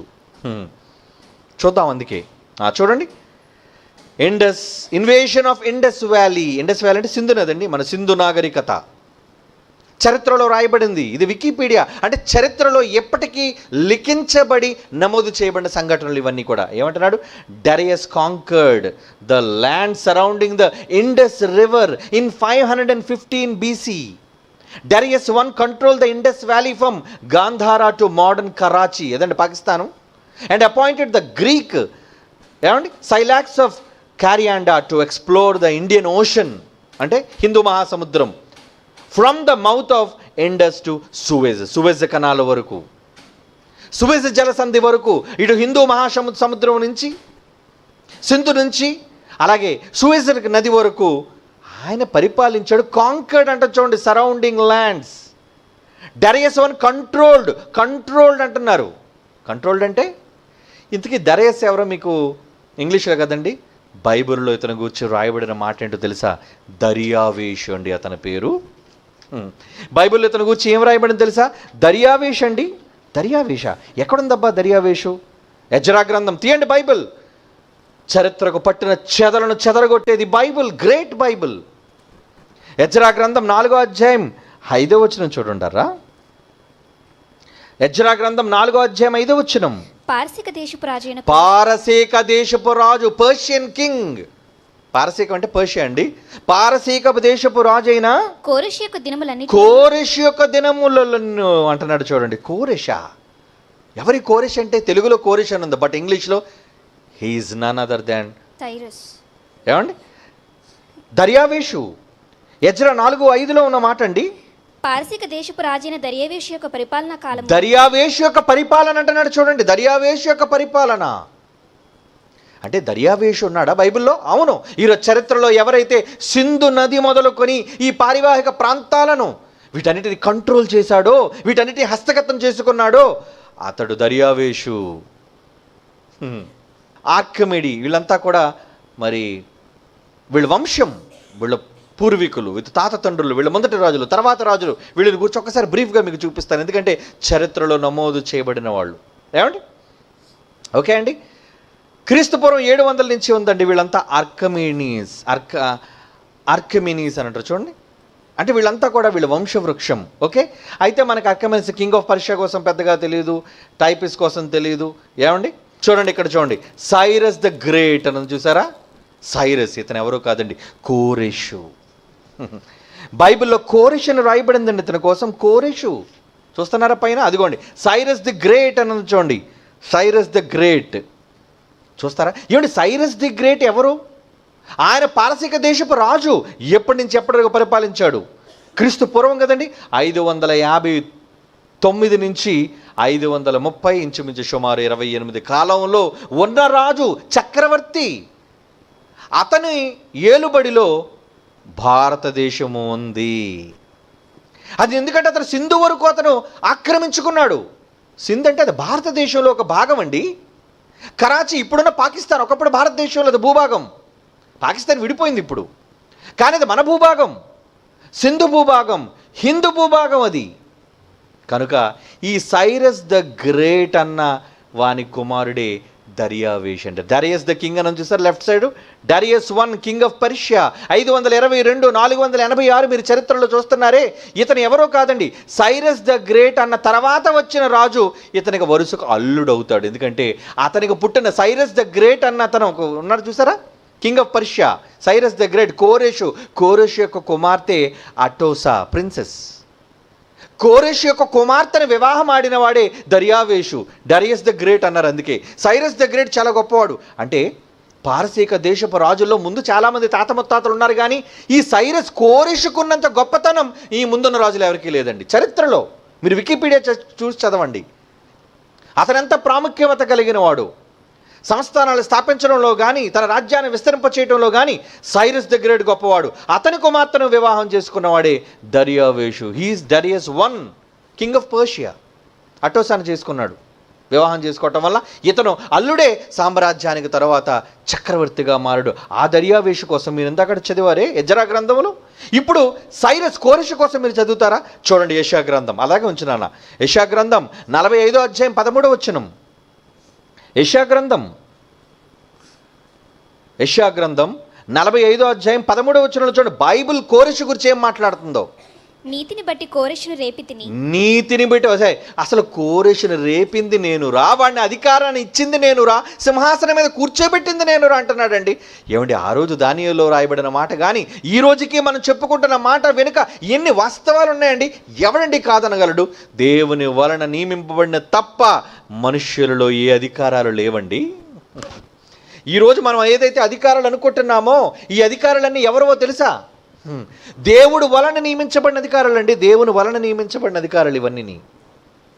ఆ రోజు ఎవరు నియమించారంటే కోరెషు. సైరస్ ది గ్రేట్ అంటున్నారే 559 క్రీస్తు పూర్వం నుంచి 530 వరకు పరిపాలించిన ప్రపంచ పర్షియా చక్రవర్తి, పారసీక చక్రవర్తి. అతని గురించి బైబిల్ ఏమంటుంది? యెషయా గ్రంథం 45:13. నీతిని బట్టి కోరెషును రేపితిని. నీతిని బట్టి కోరెషును రేపితిని. అతని మార్గములన్నీ సరళము చేసేదను. సరళము నేను చేస్తాను. కారణం అతడు నా పట్టణమును కట్టించు. అతడు నా పట్టణాన్ని, యెరూషలేము పట్టణాన్ని కట్టిస్తాడు. ఇంకో మాట చూస్తారా? 2వ దినవృత్తాంతముల గ్రంథం 36వ అధ్యాయం చూడండి. 2వ దినవృత్తాంతముల గ్రంథం 36వ అధ్యాయం 23వ వచనం చూడండి ప్రియులారా. ఇవన్నీ కూడా చరిత్ర ఆధారంగా మాట్లాడుతున్న మాటలు, కట్టుకథలు కావు, కల్పిత గాథలు కావు. ఇవి గ్రీనిష్గా కనబడుతుంది. Okay, very good. ఇప్పుడు చదవండి ఆ మాట. 2వ దినవృత్తాంతముల గ్రంథం 36వ అధ్యాయం 23వ వచనం చూడండి ప్రియులారా. ఏమంటున్నాడు? పారసీక దేశపు రాజైన. పారసీక దేశపు రాజు. బైబిల్ అండి. బైబిల్ ఎవడండి బైబిల్ తప్పన్న సన్నాసి కాషాయ గోండా ఎవడరా నువ్వు? నిన్నగాక మొన్న పుట్టినవాడవి బైబిలు విదేశీ పుస్తకం అంటావా? బైబిల్ ఏదో ఎరువు తెచ్చబడిన మిగతా దేశాల నుంచి వచ్చేసినది అంటావా? ఏంట్రా నీకు తెలుసు చరిత్ర? బైబిల్ కన్నా చరిత్ర నీకు తెలుసా? నా దేవుడు సృష్టికర్త రాయించిన చరిత్ర కన్నా నీకు తెలుసా? ఆఫ్టర్ ఆల్ నువ్వు రాసుకున్న చరిత్ర పుస్తకాలు తుప్పు పట్టేసే అవన్నీ తప్పులు చెదలు పట్టాయి. వాటికి సత్యము లోతుగా ఉంది బైబిల్లో. ఈరోజు దాన్ని వెతికి తీస్తున్నాం మనం బయటికి. అందులో ఏమనుందండి? 2 దినవృత్తాంతాలు 36:23 మళ్ళా చదవండి ఆ మాట. పారసీక దేశపు రాజైన కోరెషు, పారసీక దేశపు రాజైన కోరెషు ఆజ్ఞాపించినదేమనగా ఆకాశమందలి దేవుడైన యెహోవా. ఆకాశమందలి దేవుడైన యెహోవా. యెహోవా అంటే యేసుక్రీస్తుకు తండ్రి అయిన యెహోవా కోరెషుకు తెలుసా? కోరెషుకు తెలుసా? అవును, కోరెషుకు తెలుసు. ఒరే పిచ్చి సన్నాసి, ఈ భారతదేశంలో పుట్టిన నీకు తెలియదురా? ఒరే కుక్క, నీకు తెలీదు. కానీ యేసు తెలుసు. యేసుకు తండ్రి అయిన యెహోవా. ఎవరు పంపితే యేసుక్రీస్తు వచ్చాడు? యెహోవా. ఆయనను గురించి మాట్లాడుతున్నాడు ఎవరు? నీ తాతలకు తాత, నీ బాబులకు బాబు. ప్రపంచ చరిత్రలో పారసీక దేశపు చక్రవర్తిగా యావత్తు ప్రపంచాన్ని, ఇంక్లూడింగ్ యువర్ ఇండియా, నీ భారతదేశాన్ని కూడా కలుపుకొని వాడిలో ఉన్నాడయ్యా. అతను ఏమని మాట్లాడుతున్నాడు వినాలి. ఆకాశమందలి దేవుడైన యెహోవా, ఆకాశమందలి దేవుడైన యెహోవా లోకమందున్న సకల జనములను, లోకమందున్న సకల జనములను నా వశము చేసి, నా వశం. ఈరోజు నేను సైరస్ ది గ్రేట్ అని నేను అనిపించుకుంటున్నాను అంటే, అదిగోండి గ్రీన్లో ఉంది చూసారా? కొంచెం పైకెత్తున్నానా? కొంచెం పైకెత్తు. సైరస్ 2 అని ఉంది. ఇతనే మెయిన్ అండి. అంతకుముందు సైరస్ 1, క్యాంబిసెస్ వీళ్ళందరూ ఉన్నారు, వాళ్ళ తాత ముత్తాతల వాళ్ళు. కానీ సైరస్ 2 550 నుంచి 530 వరకు పరిపాలించిన వాడిలో ఆ కోరెషు ద గ్రేట్ అనిపించుకున్నాడు చరిత్రలో. కారణం, ప్రపంచ జనాంగాలను దేవుడు అతనికి అప్పగించాడు. ఎందుకు అప్పగించాడు? నేను ఏర్పాటు చేసుకున్నాను కోరెషుని. కోరెషు నా మనిషి అంటున్నాడు దేవుడు. బైబిల్లో రాయబడిందండి. ఎంత గొప్ప సత్యం అండి. ఇవి ఎక్కడైనా ప్రపంచ చరిత్రలో ఈ దిక్కుమాలి హెరోడోటస్ అన్నవాడు కానీ, ఈ ఫిడా అస్సాని అనేవాడు కానీ, ఈ నొటోవిచ్ అన్నాడు కానీ, ఈ సన్నాసులకు ఎవరికైనా తెలుసా? తెలీదు. రండ్రా, నేర్చుకోండిరా మా కాళ్ళ ముందు. అందుకే జైశాలి గారు నిజంగా ఆయన వీరావేశంతో మాట్లాడుతున్నప్పుడు, రండి మీకు తెలియదు చరిత్ర. క్రీస్తు ఇండియాకు రాలేదని 25 ఏళ్ల క్రితం సవాలు చేసి ప్రపంచ చరిత్రకారులను తప్పుపట్టారు అంటే కారణం బైబిల్. బైబిల్ అండి. బైబిల్ కొన్న ఖ్యాతి, బైబిల్ కొన్న గొప్పతనం మీరేదైతే చూసారో, ఆ కోరెషు అన్నవాడిని దేవుడు నియమించి సకల గోత్రముల వారిని, సకల జనములను నాకు అప్పగించాడు. అందుకే సైరస్ ద గ్రేట్ అనిపించుకున్నాను నేను అని వాడే సాక్ష్యం ఇస్తున్నాడు. ఎవడు వాడు? చూపించు. సైరస్ ద గ్రేట్ వాడే. సైరస్ 2. కోరెషు అంటే చాలామంది కోరెషులు ఉన్నారు. దర్యావేషు అంటే చాలామంది దర్యావేషులు ఉన్నారు. కన్ఫ్యూజ్ కాకూడదు మీరు. చరిత్ర తెలియాలి, బైబిల్ తెలియాలి, వాళ్ళ కాలం తెలియాలి. ఏంటి గ్రీన్ నుంచి చూడండి. సైరస్ 2. ఆ తర్వాత అతనికి ఉన్న 3 పిల్లల్లో 2 మగపిల్లలు, 1 ఆడపిల్ల. అట్టోసా అని కనబడుతుంది చూడండి, వైట్లో ఉంది. అతని నుంచి గీతలు 3గా చీలాయి. ఆ 3గా చీలిన గీతల్లో అట్టోసా కుమార్తె అయితే, ఆ కుమార్తెను వివాహం చేసుకున్నాడు పక్కనున్న డారియస్ 1. అది ఇందాడ మనం చదువుకున్న దర్యావేషు. ఎజ్రా 4వ అధ్యాయం 5వ వచనంలో చదువుకున్నామే. అల్లుడు సైరస్ ద గ్రేట్కి అల్లుడైన దర్యావేషు 1 అతను. దర్యావేషు అతని కుమారుడేనండి. ఎవరు? అహష్వేరోషు. అహష్వేరోషా? అవునా? చదవండి ఇప్పుడు మళ్ళీ. ఎజ్రా గ్రంథం 4వ అధ్యాయం 5వ వచనం చదివారే, ఇప్పుడు 6వ వచనం చదవండి. ఎజ్రా గ్రంథం 4వ అధ్యాయం 5 వరకు కూడా చదవండి. చదువుతాం ఇప్పుడు. చూడండి నిజంగా బైబిల్ చరిత్రను అధిగమించి ఎలా మాట్లాడుతుందో. పారసీక దేశపు రాజైన కోరెషు, పారసీక దేశపు రాజైన కోరెషు యొక్క దినములన్నిటిలో, కోరెషు యొక్క దినములన్నిటిలో, పారసీక దేశపు రాజైన దర్యావేషు యొక్క, పారసీక దేశపు రాజైన దర్యావేషు యొక్క పరిపాలనా కాలము వరకు వారి ఉద్దేశములు భంగపరచుటకై వారు మంత్రులకు లంచాలు ఇచ్చారు. 6వ వచనం.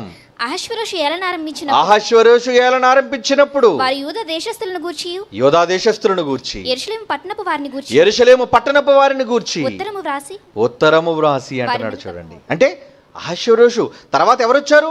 దర్యావేషు తర్వాత అహష్వేరోషు వచ్చినట్లుగా బైబిల్లో ఎజ్రా గ్రంథంలో, ప్రవక్తల గ్రంథాల్లో రాయబడింది. ఎంత గొప్పదండి బైబిల్. ఎంత గొప్పది. ఎంత గొప్ప చరిత్ర దాగి ఉందండి ఇందులో. ఏమనుకుంటున్నారు బైబిల్ అంటే? బైబిల్ అంటే ఎవడో తప్పుడుగా చిత్రీకరించి రాసిన, ఎవడికి తోచింది రాసిన పుస్తకం అనుకుంటున్నావా? కాశీ మజీద్ కథల పుస్తకం అనుకుంటున్నావా? బేతాళ కథల పుస్తకం అనుకుంటున్నావా? ఒకడు మదిలో ఊహ నుంచి పుట్టింది కాదన్నాడు. అందుకే బైబిల్ను గూర్చి ఏమని రాయబడింది బైబిల్ కోసం? వండర్ఫుల్ వర్డ్ అండి. చూడండి ఒక్కసారి ఆ మాట. పేతురు రాసిన 2వ పత్రిక 1వ అధ్యాయం 20వ వచనం.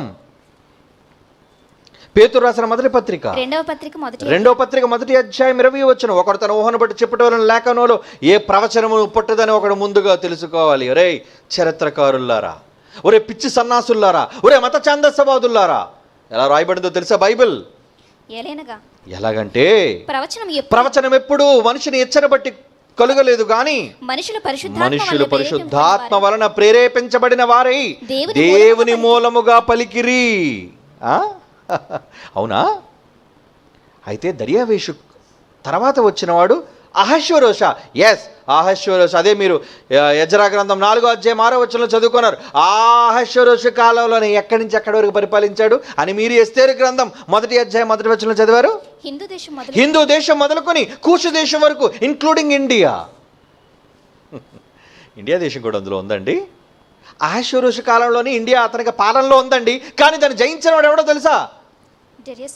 డేరియస్ 1. దర్యావేషు. అదే మీరు చూసారు ఇందాక చరిత్రలో మీకు చూపించాను. అతను కాంకర్ చేశాడు. అతను మొత్తం అంతా స్వాధీనపరుచుకున్నాడు. సింధు నది వరకు, మొత్తం అంతా కూడా కరాచీ వరకు, అతను హిందూ మహాసముద్రం వరకు కూడా ఆయన దాన్ని ఆక్రమించాడు అన్న మాట క్రీస్తు పూర్వం నాటి చరిత్ర, బైబిల్లో రాయబడిన చరిత్ర. ఇంకా ఆ తర్వాత వచ్చిన వాళ్ళు అర్థహాశస్త. కానీ అర్థహాశస్త తర్వాత చూపించినాను ఒకసారి క్లిప్పు. అర్థహాశస్త తర్వాత వచ్చిన వాడు మళ్ళా ఇంకొక దర్యావేషు ఉన్నాడండి. ఏమండి? వీళ్ళంతా తర్వాత వచ్చిన వాళ్ళు. అదిగోండి డేరియస్ 1 తర్వాత జెర్క్సీస్ అంటే వాడే అహష్వేరోషు, ఎస్తేరు భర్త. 486 నుంచి 65 వరకు పరిపాలించినాడు. ఆ తర్వాత వచ్చినాడు అర్థహాశస్త. ఎజ్రా గ్రంథం 4వ అధ్యాయం 7వ వచనం చూడండి. అర్థహాశస్త కూర్చుంది. ఎజ్రా గ్రంథం 4వ అధ్యాయం 7వ వచనం అర్థహాశస్త కూర్చుంది. చూడండి. అర్థహాశస్త యొక్క దినములలో చూసారా? ముందేమో దర్యావేషు కోసం చెప్పాడు 5వ వచనంలో, 6వ వచనంలో ఏమో అహష్వేరోషు కోసం చెప్పాడు, 7వ వచనంలో ఏమో అర్థహాశస్త కోసం చెప్తున్నాడు. చూడండి, అర్థహాశస్త తర్వాత వచ్చినవాడు మళ్ళీ డేరియస్ 2. చూడండి 423 నుంచి 404 వరకు పరిపాలించినవాడు అండి. వాడి గురించి ఎజ్రా గ్రంథం 4వ అధ్యాయం 24వ వచనంలో ఉందో చూడండి. బైబిల్ అండి. బైబిల్ ఎంత ఖచ్చితంగా లీనియర్ చెప్తుంది చూడండి. ఎంత చక్కగా వాడి వంశవృక్షాన్ని గురించి మాట్లాడుతుందో చూడండి. వీళ్ళందరూ బైబిల్లో నమోదు చేయబడిన వాళ్ళు. బైబిల్ చారిత్రాత్మక గ్రంథం కాదా? చరిత్రాత్మక కాదురా, చరిత్రకే ఆధారపూర్వకమైన గ్రంథం. దీన్ని తొక్కేశావు నువ్వు. చరిత్రకారులు తొక్కేశారు దీన్ని. యేసుక్రీస్తు వారు క్రైస్తవ్యాన్ని నిన్నగాక మన పరిచయం చేసేశారని ఎవరి మీదరా నేరం మోపుతున్నావు? నీ కళ్ళు అంటుకుపోయే మరో మాట చెప్పమంటావా? ఇదంతా ఎందుకు చెప్పానో తెలుసా? షాక్ ఇస్తాను ఇప్పుడు నీకు.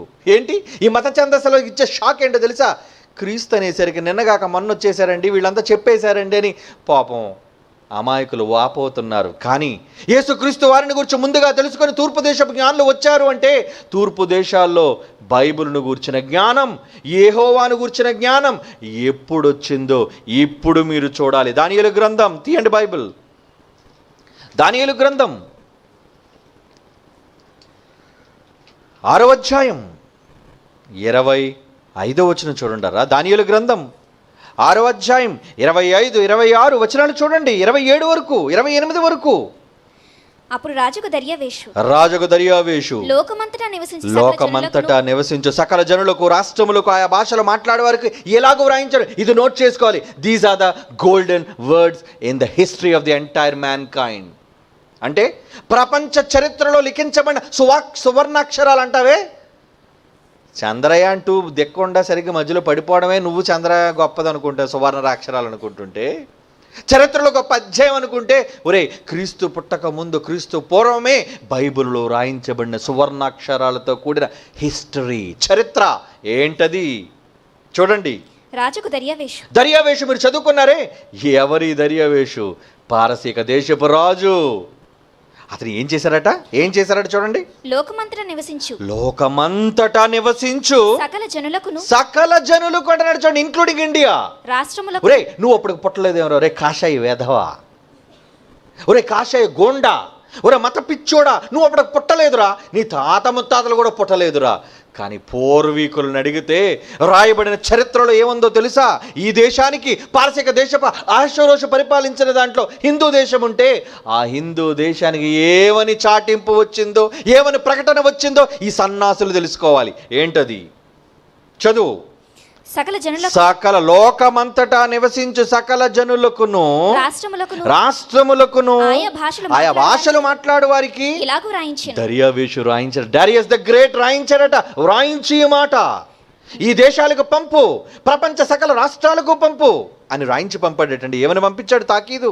మీకు క్షేమాభివృద్ధి కలుగును గాక. నా సముఖమున నియమించినదేమనగా ఏమని నియమించానో తెలుసా? ఆర్డర్. నా రాజ్యములోని సకల ప్రభుత్వముల యందుండు నివాసులు అంటున్నాడు. చూడండి, ఇంక్లూడింగ్ ఇండియన్స్.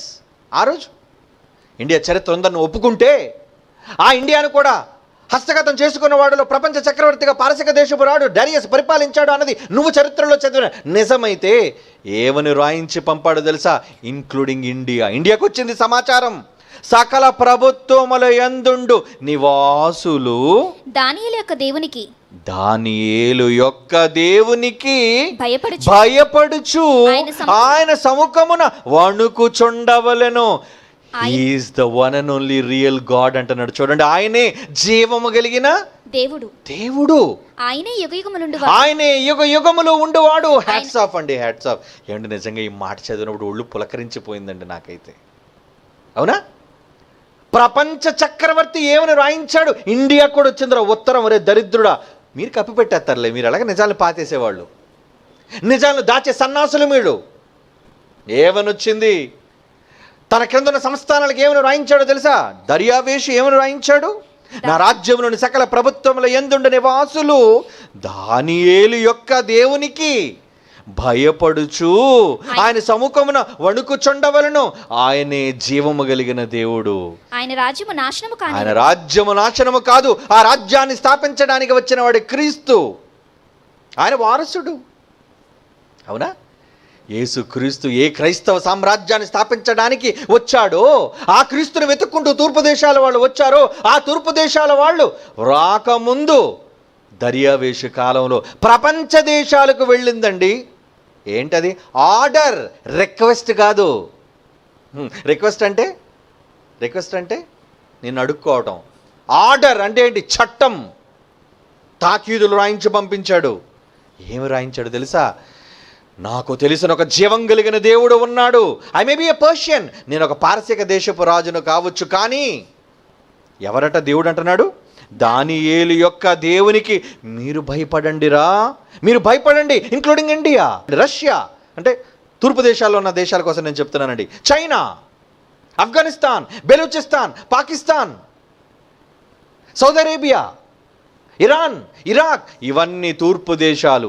ఈ తూర్పు దేశాలలో ఏమండి దర్యావేషు అంటే క్రీస్తు పూర్వం 500 సంవత్సరాల కాలంలోనే, బిఫోర్ క్రైస్ట్ 500 years ముందుపే ఏమొచ్చేసిందండి భారతదేశానికి? యెహోవా జీవం కలిగిన దేవుడు. ఆయన రాజ్యాన్ని స్థాపించబోతున్నాడు. ఆయన ద్వారా ఒక వారసుడు రాబోతున్నాడు. ఆయనే జీవం కలిగిన నిజమైన దేవుడు. ఆయన సముఖమున అందరూ వణకాలి. అదండి నా దేవుడని యెహోవా గొప్పతనం, ఖ్యాతి. నా యేసుక్రీస్తుకు జన్మనిచ్చిన కన్న తండ్రి అయిన దేవుని యొక్క విశిష్టత, గొప్పతనం. రాజులనే కాళ్ళ కింద వేసుకున్నాడు ఆయన. రాజులనే వణికించాడు ఆయన. ప్రపంచ సామ్రాజ్య నేతలకే నేనే దేవుణ్ణని ప్రకటన చేయించాడు వాళ్ళతో. ఎవడొక సామాన్యుడు ప్రకటన చేయడం కాదండి. ప్రకటన చేసిన వాళ్ళు ఎవరు? ప్రకటన చేసిన వాళ్ళు ఎవరండి? ఒక సామాన్యుడా? బంట్రూతా? ద్వారపాలకుడా? చెప్పండి. ద్వారపాలకుడా చెప్పింది? నా ద్వారపాలకుడు కాడు. 127 సంవత్సరాల అహష్వేరోషు కాలానికే ఉన్నాయి. అప్పటికి ఉన్న హిందూ దేశం మొదలుకొని కూచు దేశం వరకు ఎన్ని సామ్రాజ్యాలైతే మొత్తం అధికారం అయితే వాళ్ళ కింద ఉందో ఆ రాజ్యాలన్నిటికీ రాయించి పంపాడు. ఏమని? దానియేలు దేవుడు నిజమైన దేవుడు, జీవం కలిగిన దేవుడు. ఆయన సామ్రాజ్యాన్ని స్థాపించబోతున్నాడు. దానికి నాశనం లేదు. యేసును గూర్చిన సమాచారం, యెహోవాను గూర్చిన సమాచారం, బైబిలును గూర్చిన సమాచారం, క్రిస్టియానిటీని గూర్చిన సమాచారం క్రీస్తు పూర్వం 500 సంవత్సరాల క్రితమే, క్రీస్తు పుట్టక ముందు తూర్పు దేశాలకు వచ్చేసిందిరా సన్నాసి, నీ భారతదేశానికి కూడా వచ్చింది. నువ్వు అంటున్నావు నిన్నగాక మొన్నబట్టి ఓ ఈస్ట్ ఇండియా కంపెనీ, క్రీస్తు శకం 1400 తెచ్చేసారని నువ్వు అంటున్నావు వాళ్ళ కోసం. చచ్చిపోయిన తర్వాత తోమ వచ్చేసాడు, ఆయన తీసుకొచ్చేసాడని మాట్లాడుతున్న అబద్ధాలు. నా భారతదేశానికి క్రైస్తవ్యం వచ్చింది క్రీస్తు శకంలో కాదు, క్రీస్తు పూర్వమే. అందుకే తూర్పు దేశాల నుంచి జ్ఞానులు బయలుదేరారు యేసును వెతుక్కుంటూ. ఒక సామ్రాజ్యం అట మాకు తాకీదులు అందాయి. దర్యావేషు రాజు పంపించాడు, ఒక మహా సామ్రాజ్యం రాబోతుందట, ఆ సామ్రాజ్యాన్ని ఏలిక రాబోతున్నాడట. అది మాకు కబురు వచ్చింది. ఆయనే నిజమైన దేవుడట, ఆయనకు మేము మొక్కాలట, ఆయన దృష్టిలో మేము వణకాలట, ఆ రాజును మేము చూడాలి. అందుకు బయలుదేరారండి వాళ్ళు. ఎవరికి తెలిసి చరిత్ర? నీ చెత్త చెదలు పట్టిన తుప్పు పుస్తకాలను తీసుకొచ్చి ఏంటిరా నువ్వు నాకు చెప్పేది చరిత్ర? నేను చెప్పే మాటలు తప్పని ఎవరిని చెప్పమని చూద్దాం. ప్రపంచ చరిత్రలో నో, నెవర్, నో బడీ, ఎవడు చెప్పలేడు. ఇంత ఘంటాపదంగా నేను ఎందుకు చెప్తున్నానో తెలుసా? బైబిల్లో రాయబడిన ప్రతి మాట శిలాక్షరం గనుక, చరిత్రకు తెలియనిది కనుక. చరిత్రలో నమోదు చేయబడిన ఎన్నో వాస్తవాలు దాచబడ్డాయి, అణిచివేయబడ్డాయి. ఏమండి, ఒక చిన్న ఎగ్జాంపుల్ చూపిస్తానండి. ఎస్తేరు గ్రంథం 10వ అధ్యాయం 2వ వచనం చూడండి. ఎస్తేరు గ్రంథం 10వ అధ్యాయం 2వ వచనం. ఏమన్నా ముగించేద్దాం ఎపిసోడ్, ఎందుకంటే దీన్ని ప్రొలాంగ్ చేయడం నాకు ఇష్టం లేదు. కంక్లూడ్ చేసేద్దాం. ఎస్తేరు గ్రంథం 10వ అధ్యాయం 2వ వచనం చూడండి ప్రియులారా. మొర్దెకై యొక్క బలమును గూర్చి, అతని సామర్థ్యము చేత చేసిన గొప్ప కార్యములను గూర్చి, రాజు అతను ఘనపరిచిన సంగతిని గూర్చి, మాదీయుల యొక్కయు పారసీకుల యొక్కయు రాజ్య సమాచార గ్రంథమందు వ్రాయబడి ఉన్నది. మరి ఇప్పుడు చరిత్రలో ఉందా మొర్దెకై పేరుందా? లేదండి. హెరోడోటస్ లాంటి దొంగ సన్నాసులు చరిత్రకారులు వచ్చి అమ్మో మొర్దెకై గూర్చి ఒకవేళ చరిత్రలో ఉంటే ఆ మొర్దెకై దేవుణ్ణి కనపరిచారు కాబట్టి బైబిల్ గొప్పదైపోతుంది కాబట్టి మొర్దెకై చరిత్ర ఉండకూడదు. తీసేశారు దొంగ సన్నాసులు, తుడిచేశారు ఈ మూర్ఖులు. ఆ రోజు చక్కగా అహష్వేరోషు రాయించాడండి, మంచోడు అహష్వేరోషు. అతను కూడా పారసీక దేశపు రాజు, ఎస్తేరు భర్త అండి. మొర్దెకై చేసిన ఉపకారాన్ని బట్టి గుర్తించి అతను ఏం చేశారట? ఎస్తేరు గ్రంథం 10:2లో నమోదు చేయబడి బైబిల్ హిస్టరీలో రాయబడిన చరిత్ర చూడండి. మొర్దెకై యొక్క బలమును గూర్చి, అతని సామర్థ్యము చేత చేసిన గొప్ప కార్యములను గూర్చి, రాజు అతను గణపరిచిన సంగతిని గూర్చి, మాదీయుల యొక్కయు పారసీకుల యొక్కయు రాజ్య సమాచార గ్రంథమందు వ్రాయబడి ఉన్నది. మరి ఏదది? ఆ డిస్క్రిప్షన్స్లో లేవా? అంటే ఈ చరిత్రకారులు యూదులు అవ్వటం వలన ఎక్కడ బైబిల్ గొప్పదైపోద్దేమోనన్న అసూయతో వీళ్ళంతా బైబిల్లో రాయబడిన నిజాలు వాళ్ళు చదివినా వాళ్ళు చూసినా తొక్కి పెట్టేశారు, నొక్కి పెట్టేశారు. వీళ్ళు దొంగలు. ఒరే, సత్యాన్ని నువ్వు ఆపినంత మాత్రాన ఆగిపోద్దా? అందుకేరా మమ్మల్ని పుట్టించాడు ఈ తరంలో. నీలాంటి వాడి పిలక పట్టుకొని ప్రజల మధ్య నడిబొడ్డున నిలబెట్టి నిన్ను కడిగేసి నువ్వు అబద్ధికుడు, దొంగ అని నిరూపించడానికేనండి మమ్మల్ని పుట్టించాడు దేవుడు ఈ తరంలో. బైబిల్ యొక్క ఖ్యాతిని విశ్వవ్యాప్తం చేయబోతున్నాడు. ఎదురు చూడండి. బైబిల్ యొక్క ఖ్యాతి ప్రపంచవ్యాప్తం చేయబోతున్నాడు. అడుక్కు తినడానికి కాదు, మిషనరీలుగా కాదు, డబ్బులు పంచడానికి కాదు. ఇశ్రాయేలు దేవుడైన యెహోవా నిజమైన దేవుడు, జీవం కలిగిన దేవుడు, మీరందరూ భయపడాలి, నేను భయపడుతున్నాను అన్నాడు ఒక దర్యావేషు. నేను భయపడుతున్నాను, మీరు కూడా భయపడండి అని అతని క్రింద సామంతులుగా ఉన్న అన్ని రాష్ట్ర ప్రజలకు, అన్ని రాజ్యాలకు రాయించి పంపాడు. అప్పుడు వచ్చిందయ్యా సమాచారం భారతదేశానికి. బైబిల్ను గూర్చిన సమాచారం, యేసుక్రీస్తుకు తండ్రి అయిన యెహోవాను గూర్చిన సమాచారం ఎలా వచ్చిందనుకుంటున్నావా? తూర్పు దేశాలలో ఆజ్ఞాపూర్వకంగా వచ్చింది కనుకనే వాళ్ళందరూ ఎదురు చూస్తున్నారు యేసు పుట్టుక కోసం. రాజే పంపించాడు. అమ్మో, ఇది రాజా సముఖము నుంచి వెలువడిన శాసనం. డరియస్ ద గ్రేట్, దర్యావేష్ అనే మహారాజు యొక్క ఆయన సముఖము నుంచి మనకు వచ్చిన తాకీదిది, ఉత్తరం. ఖచ్చితంగా దీన్ని మనం పాటించాలి. చాటింపు వేయించండి. యెహోవా దేవుడు, దానియేలు దేవుడు గొప్పవాడు, మనమంతా ఆయనకు భయపడాలి, ఆయన ఒక రాజ్యాన్ని స్థాపించబోతున్నాడు. అదే కదా ఇందాక మీరు చదివారు. దానియేలు గ్రంథం చూడండి ఒకసారి, చివరిగా మాట చూద్దాం. దానియేలు గ్రంథం 6వ అధ్యాయం 26 అండి. ఏ యేసుక్రీస్తు అయితే సామ్రాజ్యాన్ని స్థాపించడానికి వచ్చాడో ఆ రాజ్యం యొక్క నమూనాను గూర్చి ఎప్పుడో క్రీస్తు పూర్వం ఈ దేశానికి కూడా వచ్చింది. ఇండియాకి రాలేదని నువ్వు చెప్పగలవా? హిందూ దేశం పారసీక దేశపు రాజుల కింద ఉందని నువ్వు ఒప్పుకోవా? నువ్వు చెప్పకుండా ఆపగలవా? నువ్వు ఆపలేవు. బైబిల్లో సింధు నాగరికత గురించి ఉంది, బైబిల్లో సింధు నది కోసం ఉంది, హిందూ దేశం కోసం ఉంది. అదే ప్రపంచ చరిత్రలో ఈరోజు నువ్వు రాసుకున్న చరిత్రలో వికీపీడియాలో ఉంది. చదువు. ఎందుకు రాయించాడో తెలుసా? ఇదిగో ఈ మాట, నా రాజ్యం నుండి సకల ప్రభుత్వములు ఎందున్న నివాసులు దానియేలుకు దేవునికి భయపడుచు ఆయన సముఖమున వణుకుచుండవలెను. ఆయనే జీవం కలిగిన దేవుడు, ట్రూ గాడ్. ఆయన యుగయుగములుండువాడు. ఆయన రాజ్యము నాశనము కానేరదు. మా రాజ్యాలు పోతాయి. ఆయన ఆధిపత్యం తుదముట్టునకుండును, చివరి వరకు ఉంటుంది. అందుకే అన్నాడు, యూదుల రాజుగా పుట్టినవాడు ఎక్కడ? ఆయన పుట్టుకలో ఒక నక్షత్రం, ఒక మహా చరిత్ర పురుషుడు పుట్టబోతున్నాడని వెతుక్కుంటూ ఎందుకు వచ్చారో తెలుసా జ్ఞానులు? వాళ్ళ దేశాలకు దేవుడు సమాచారాన్ని పంపించాడు. ఆజ్ఞాపూర్వకంగా, శాసన రూపంలో తెలిసిపోయింది. అంటే ఈరోజు మత ఛాందసవాదులు తాత ముత్తాతలు భారతదేశంలో ఒకళ్ళు ఉంటే ఆ తాత ముత్తాతలను చచ్చిన తర్వాత వీళ్ళు అడగరా ఈ తాకీదు వచ్చిందో చెప్తారు వాళ్ళు. ఆ రోజు ఈ భారతదేశానికి అధిపతులుగా ఉన్నవాళ్ళు చాటింపు వేయించారో లేదో మీ తాత ముత్తాతలను అడగరా చెబుతారు. ఈరోజు భారతదేశంలో క్రైస్తవ్యం మంచిని గూర్చి చెబుతుంటే అరాచకం అంటావా? మత ప్రచారం అంటావా? విదేశీ మతం అంటావా? తప్పుడు కారు కోతలు కోస్తున్నారు ఈ దొంగ సన్నాసులు. జాగ్రత్త. బైబిల్ని ప్రతిఘటించే మగాడు లేడు. నువ్వు తప్పని నువ్వు కాదు కదా, నీ తలలో జేజమ్మలు దిగొచ్చినా సరే అది తప్పని నిరూపించే సత్తా ఎవరికీ లేదు. కారణం చరిత్రలో దేవుడు మన మహిమ నిమిత్తమై వ్రాయించిన గ్రంథం అండి. మన మహిమార్థమై చెప్పాలి. ఈరోజు మీరు దానియేలు యొక్క దేవుడు జీవం కలిగిన దేవుడని ఈ ప్రపంచమంతా వణకాలి, భయపడాలి. భయపడలేదు అనుకున్నారా? భయపెడదాం. రానున్న కాలంలో భయపెడదాం. ఆ రోజు ఎలాగైతే దేవుని గూర్చిన సువార్తమానం ప్రపంచ దేశాలకు వెళ్ళిందో దేవుడు సంకల్పిస్తే ఈ తరంలో మనం చేద్దాం. బైబిల్ ఖ్యాతిని ప్రపంచ దిక్కులకు పిక్కటిల్లేలా ప్రకటిద్దాం, తీసుకెళ్దాం.